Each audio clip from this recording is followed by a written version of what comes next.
qu'en fait, je reprends la suite. Parce qu'en fait, s'ils n'étaient pas du côté nazi tout de suite, les Allemands, ben, c'était compliqué, quoi. Pour la suite, il y aurait eu plus d'exterminés, plus tout ça, enfin. Et ils auraient dit, les nazis, ils auraient dit, ouais, vous faites partie des autres pays, vous n'êtes même pas partie des Aryens ou quoi que ce soit. Les communistes et tous les autres trucs politiques, ils étaient exterminés. Ils étaient même les gays, les lesbiens, enfin les lesbiennes et tout ça, tous ces trucs-là, tout ça, c'était quick, c'était tué.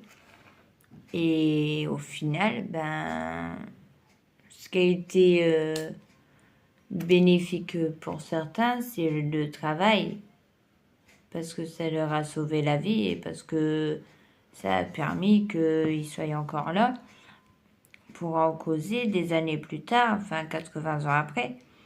Et parce qu'il faut se dire que ils n'ont pas été main morte non plus, hein, quand même. Ils ont quand même exterminé des millions de gens, ils ont quand même fait beaucoup de dégâts.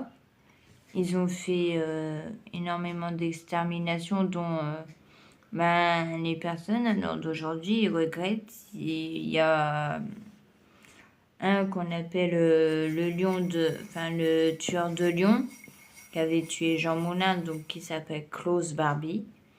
Lui, c'était l'assassineur qu'il fallait pas embêter ou titiller ou bref, enfin dans ces mots-là.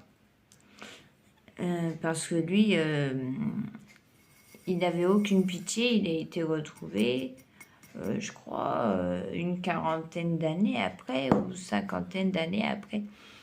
Et il est décédé dans sa cellule. Ils l'ont rapatrié en France et tout. Mais ils avaient nié tous, après la guerre, tout ce qui s'était passé, tous les déroulements.